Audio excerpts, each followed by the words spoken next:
Aku adalah ratu penguasa kerajaan Kalingga yang terletak di Jawa Tengah bagian utara sekitar tahun 674 sampai 695 Masehi.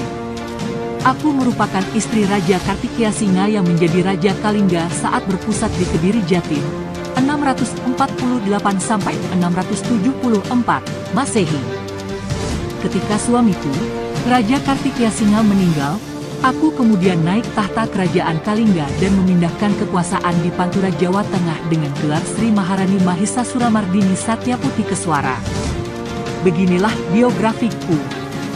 Aku Maharani, Ratu Sima atau Shima Putri Hyang Shailendra Putra Santanu adalah istri Raja Kalingga Kartikeyasinga.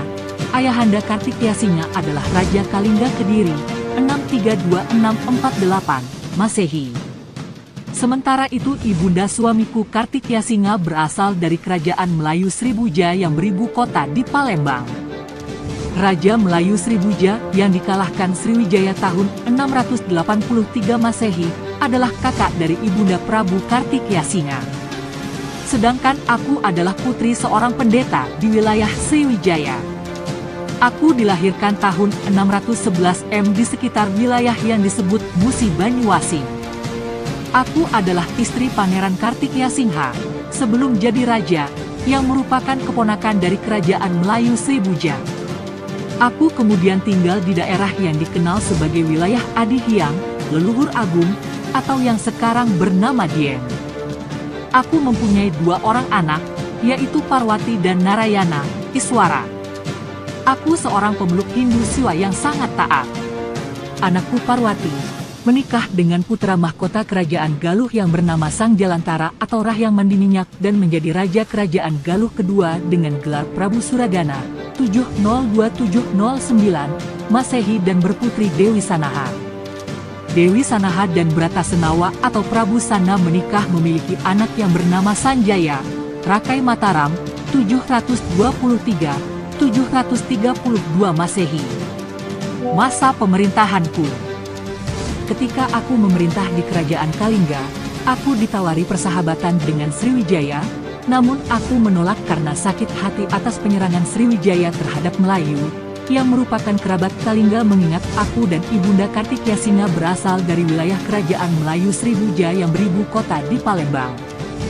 Ketegangan antara Sriwijaya dan Kalingga menajam sehingga keduanya sudah mempersiapkan pasukan dalam jumlah besar namun, masih dapat dilerai oleh Sri Maharaja Tarusbawa dari kerajaan Sunda, sebagai sahabat dan kerabat sehingga Sri Jayanasa mengurungkan niatnya menyerang Kalingga, karena Kalingga adalah kerabat kerajaan Sunda. Keadaan ini berlangsung hingga Sri Jayanasa mangkat tahun 692 Masehi dan digantikan oleh Dharmaputra 692-704 Masehi. Saat aku memimpin kerajaan Kalingga, rakyatku merasa aman dan tentram karena beraliansi dengan kerajaan Sunda dan Galuh. Terutama karena sikap tegasku dan aku sangat dicintai rakyatku. Dalam pemerintahan, aku menerapkan hukum yang keras dan tegas untuk memberantas pencurian dan kejahatan, serta untuk mendorong agar rakyatnya senantiasa jujur. Masa kepemimpinanku menjadi masa keemasan bagi Kalingga sehingga membuat raja-raja dari kerajaan lain segan, hormat, kagum sekaligus penasaran. Masa-masa itu adalah masa keemasan bagi perkembangan kebudayaan apapun. Agama Buddha juga berkembang secara harmonis, sehingga wilayah di sekitar kerajaanku juga sering disebut Dihyang, tempat bersatunya 2 kepercayaan Hindu-Buddha. Dalam hal bercocok tanam aku juga mengadopsi sistem pertanian dari kerajaan kakak mertuaku. Aku merancang sistem pengairan yang diberi nama Subak. Kebudayaan baru ini yang kemudian melahirkan istilah tani bala, atau masyarakat yang mengolah mata pencahariannya dengan cara bertani atau bercocok tanam. Kerajaan Kalingga beratus tahun yang lalu bersinar terang emas penuh kejayaan. Memiliki maharani sang ratu seperti Kunan Ayu, Anggun, Perwira, ketegasanku semerbak wangi di banyak negeri. Pamorku dalam memimpin kerajaan yang luar biasa, amat dicintai rakyat jelata, wong cilik sampai lingkaran elit kekuasaan. Bahkan konon tak ada satu warga anggota kerajaan pun yang berani berhadap muka dengannya, apalagi menantang. Situasi ini justru membuatku amat resah dengan kepatuhan rakyat. Kenapa wong cilik juga para pejabat Mahapati, Pati, Mahamenteri, dan Menteri, Hulu Balang, Jagabaya, Jagatirta, Ulu-ulu, tak ada yang berani menentang sabda Pandita Ratunya. Tradisi mengisahkan seorang raja asing yang meletakkan kantung berisi emas di tengah-tengah persimpangan jalan dekat alun-alun ibu kota Kalingga. Raja asing ini melakukan hal itu karena ia mendengar kabar tentang kejujuran rakyat Kalingga dan berniat menguji kebenaran kabar itu. Tidak seorang pun berani menyentuh kantung yang bukan miliknya itu, hingga suatu hari 3 tahun kemudian, sang putra mahkota secara tidak sengaja menyentuh kantung itu dengan kakinya. Mulanya aku menjatuhkan hukuman mati untuk putraku, akan tetapi para pejabat dan menteri kerajaan memohon agar aku mengurungkan niatku itu dan mengampuni sang pangeran.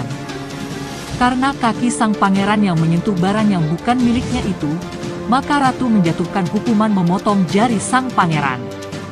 Silsilah keturunan Ratu Shima. Aku memiliki seorang putri bernama Parwati yang kemudian menikah dengan putra mahkota kerajaan Galuh bernama Mandi Minyak. Melalui pernikahan tersebut, aku memperoleh seorang cucu bernama Sannaha. Setelah dewasa, Sannaha menikah dengan raja ketiga kerajaan Galuh bernama Bratasenawa dan melahirkan seorang anak bernama Sanjaya. Pada akhirnya, setelah aku meninggal, Sanjaya diangkat untuk menggantikannya dan memerintah wilayah Kalingga Utara.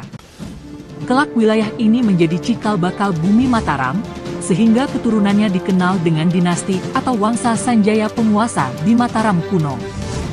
Ratu Shima mangkat. Ratu Sima Putri Hyang Shailendra Putra Santanu mangkat tahun 695 Masehi, 3 tahun sesudah Sri Jayanasa. Raja Sriwijaya meninggal 692 Masehi. Referensi.